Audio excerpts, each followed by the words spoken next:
Good day mga koy, so marami na namang tayong updates regarding sa ating paboritong sports na basketball. Una nga dito mga koy, si SMC Sports Director at Gilas Pilipinas Team Manager Al Francis Chua ay hindi pabor na i-examine ulit ang sample B ni Justin Brownlee dyan sa China. At Justin Brownlee ay pansamantalang papalitan bilang import ng Barangay Ginebra San Miguel ngayong PBE 48 season. Ito mga koy sa pag-uusapan natin sa video natin ito, pero kung bago ka pa lang sa aking munting YouTube channel, baka pwede mo namang i-like, i-share and subscribe. So anyway mga koys, nagsalita na nga itong si SMC Sports Director at Gilas Pilipinas Team Manager Al Francis Chua regarding dito sa sample B ni Justin Brownlee. At ayon nga dito sa kanya mga koys, ay hindi na nga siya pabor na buksan pa ulit itong sample B ni Justin Brownlee. Ito ang balita mga koys. Anong masasabi ni Gilas Team Manager Al Francis Chua regarding sa sample B ni Justin Brownlee para sa doping test dyan sa China? So ito nga mga koys ang balita ng Tiebreaker Times na why are you gonna tell them to open it and question them, or i-contest mo yung bubuksan ganun din.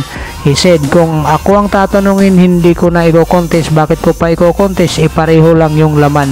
So ibig sabihin nga mga koys, ang sample A sa sample B ni Justin Brownlee dyan na ipinasa ay isang urine sample lang yun. So ibig sabihin, kung ano ang resulta ng A, yun din ang magiging resulta 99%. Kaya ayaw na nga ni Sir Al Francis Chua mga koys na i-examine pa ito. So but then the decision rests in the hands of Brownlee with the consultation of Samahang Basketball ng Pilipinas or SBP, ayon nga dito kay Sir Al Francis Chua. So we're behind Justin, the amiable executive said, but again this is too personal. Kailangan respetuhin natin kung ano yung gusto niya, but we're giving him feedback, yung mga naririnig namin, to help him out. So ito yung sinasabi ni Al Francis Chua regarding nga dito sa kaso ni Justin Brownlee. So hindi siya pababayaan mga koys ng SBP, MVP at saka itong sa Gilas Pilipinas. So ngayon, ano ang plano ng Barangay Ginebra considering na malapit na ang opening ng PBE 48 season? So ito mga koys ang balita rin ng Tiebreaker Times. Ginebra in search for replacement import as it awaits Brownlee's fate. So ngayon mga koys, habang itong si Justin Brownlee nga ay naharap pa dyan sa kanyang problema dyan sa doping test nga, ay pansamantalang maghahanap nga itong Barangay Ginebra San Miguel ng pamalit dito sa kanya bilang import ng Barangay Ginebra San Miguel. So medyo nakakalungkot nga ito mga koys, ngunit no choice na nga dito mga koys ang Barangay Ginebra San Miguel dahil malapit na nga ang opening ng PBE 48 season, which is ngayong November 5 na nga ito mga koys.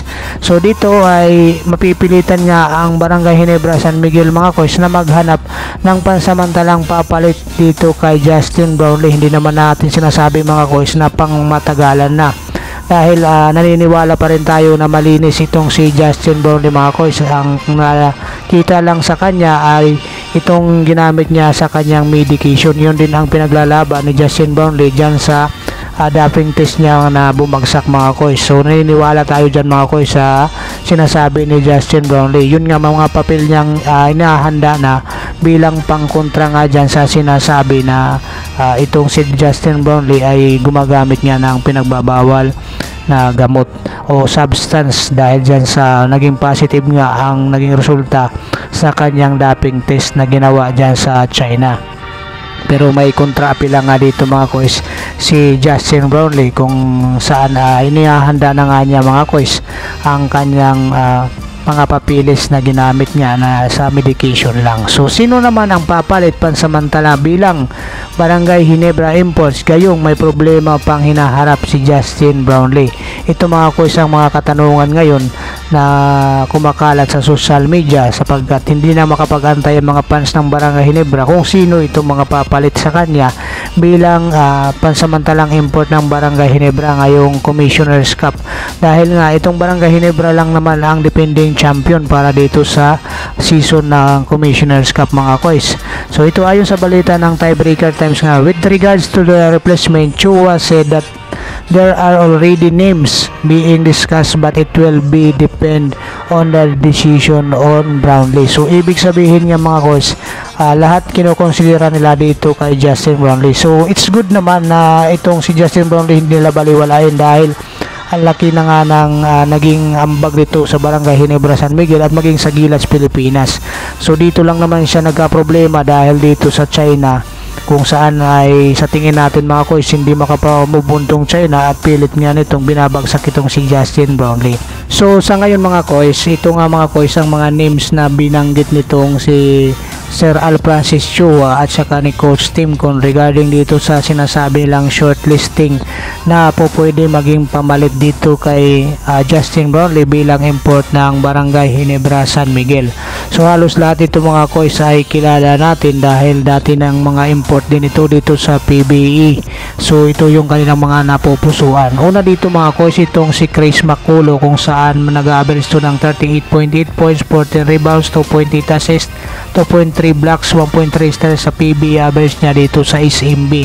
Kung saan nga ay nadala nga ni Chris Maculo sa kampyonato ang SMB. At itong si Chris Maculo din sa kaalaman ng lahat ay napaka-vocal din nito mga coach para magsilbi nga dito sa bansa natin at gustong-gusto nga niya maging naturalized player para sa Gilas, Pilipinas. So sana rin ito mga coach ay pakinggan ng SBP na gawing naturalized player ng Gilas, Pilipinas natin.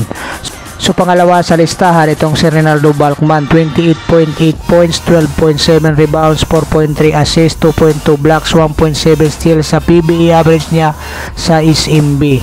So dito nga rin nakilala ito mga coach ano maglaro nga ito sa Petron Blaze Booster itong si Ronaldo Balkman at saging sa Mighty Sports.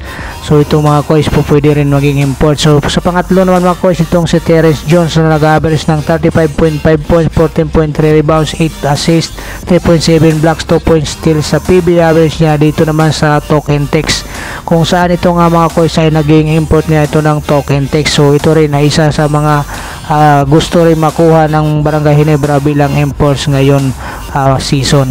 So ang pang-apat natin mga coach itong si Miles Powell, 37.3 points, 8.4 rebounds, 3.0 assists, 2.0 steals, PB averages at Bay Area. So ito ang mga nakalaban nila sa nakaraang Commissioners Cup mga coach, kung saan ay ito yung runner up dito sa Commissioners Cup ang Bay Area Dragon na disband nga lang ito mga coach, kaya ngayon po pwede ito nila makuha. Ang isa pa mga coach dito ay ang ka-teammates nitong si Miles Powell na si Andrew Nicholson na nag-average ng 33.8 points, 14.1 rebounds, 3.5 assists, 1 point blocks at 1 point steals per game. So ito ay magka-teammates nga sila sa Bay Area Dragon. So dahil nga sa na-disband na nga ito mga coach ng Bay Area Dragon ay available ang dalawang player na to at kinokonsidera din ito ng Barangay Ginebra San Miguel bilang pansamantalang import niya kapalit muna dito kay Justin Brownlee.